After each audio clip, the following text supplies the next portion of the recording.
Hello there everybody and welcome to our next lesson of the Synoptic. I know that says week 6 and we're on week 5, but don't panic.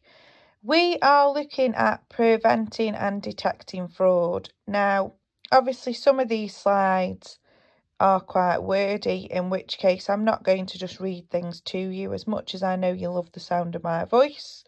But I do want to discuss some of the key parts with you. Okay. So, here goes. So, what is fraud? Okay, now, just before we go any further, can I make it very clear? People think the word fraud means that this has got to be like an international crime or, a catastrophic crime. Now, if we were in the lesson, normally what I would say is, has anybody ever took some sellotape at Christmas from work? Have you ever done any personal photocopying at work? Have you ever posted a letter through work's postal system? Because all of that actually could be viewed as fraud. Or have you ever left college early for whatever reason, but not told work that technically you owe them an hour's time, for example? Okay, so fraud is dishonestly obtaining an advantage, avoiding an obligation. So an obligation, just to be clear, is owing money, or causing loss to another party. So avoiding an obligation could be as simple as you're avoiding paying for some postage, you're avoiding paying that debt. Fraud is obviously intentional, you're doing it, but that doesn't mean that there can't be error, which is unintentional, okay? So, for example, there could be a misunderstanding about working hours and you were having an hour's lunch instead of half an hour, and when it all comes out, it is genuinely an error. Fraud is a criminal offence and it can be punished by a fine or even imprisonment, okay? And I'm sure all of you in the past have heard of an example of fraud in the media. A large fraud normally would make it into the media. However, fraud can be small as well. So the Fraud Act 2006, it is a criminal act and it can be broken down into 3 distinct offences. So you do need to know these. So the first one is fraud by false representation. So this is where you are making out you are something you are not.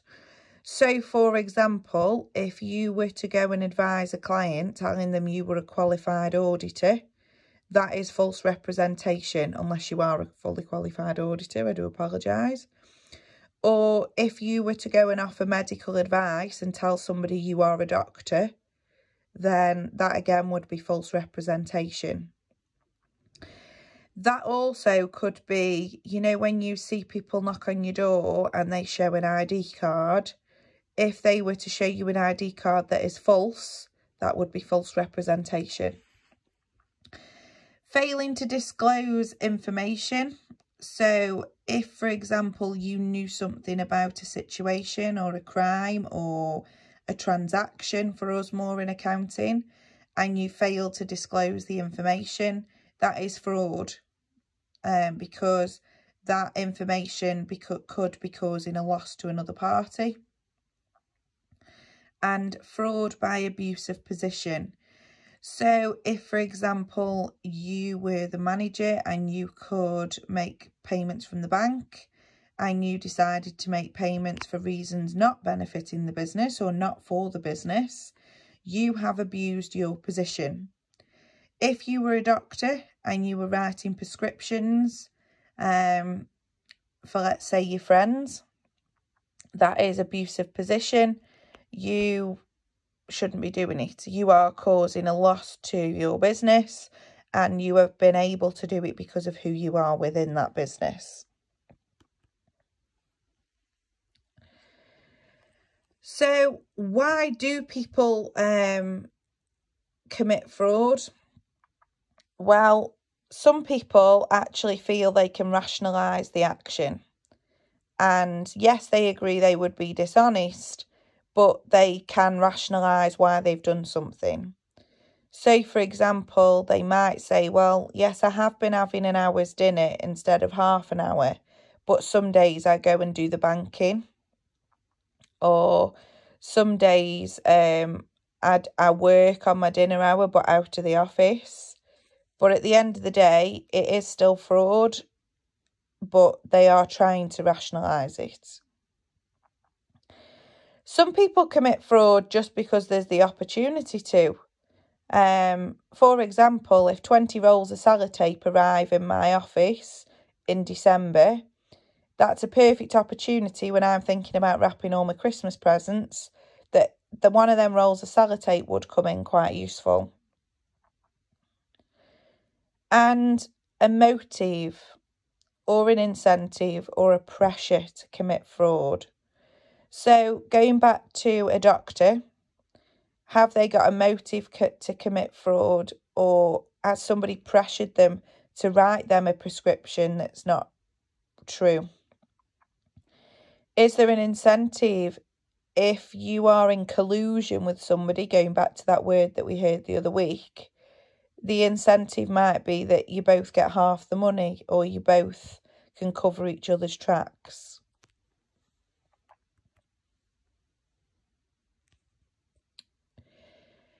So the aim of the game is to prevent fraud, and you can't really stop fraud altogether. There's always going to be somebody that will try. If you think about banks are really high security, but they will still have instances of things going wrong or tills not balancing. What this is about, though, and what you need to be thinking about in your synoptic, is either how can we prevent it, or how can we detect that something has happened so we can prevent it in the future. Now, preventing is trying to reduce the opportunity that's available and also remove the temptation from people that are potentially going to do this fraudulent activity. If you were to think about the barriers in the college as you enter, that has removed the temptation for staff at the college to not work their full hours, because now it is logged when they come in the college and when they leave the college. So it's not stopped staff from leaving early, but it has removed the temptation of thinking you wouldn't get found out. And it's also reduced the opportunity, because you know full well that you have got to swipe that barrier to get out of the college. So that would be a good example of an anti-fraud culture. Another thing within the college would be that everything that you go on the internet is logged and monitored. And as you can see here on my laptop, very clearly my laptop's got a tag number to it. So they can see which laptop has accessed which website, and I have to log on as myself, so they know it would be Catherine Marks on this laptop. Risk awareness. So being aware of the risks that are there so that you can put a strategy in place. Whistleblowing policies. So some of you might have these at your workplace, where you are actively encouraged to inform the company if you know of something going on. So some of you might say, oh, well, you're going to grass on someone. But this could be, for example, if I knew that a lecturer wasn't marking anybody's work, or if I knew a lecturer was being particularly rude to students, etc., I could whistleblow on them and I could tell a senior member of staff. A lot of time, whistleblowing policies actually let you do it anonymously. So some companies have a phone number that you can ring anonymously and give your complaint there. And having a sound internal control system. So this is coming back to your spam soap that we looked at the other week. If you put the spam soap and you implement it correctly, you should have a good internal control system which means you should be preventing fraud as much as possible.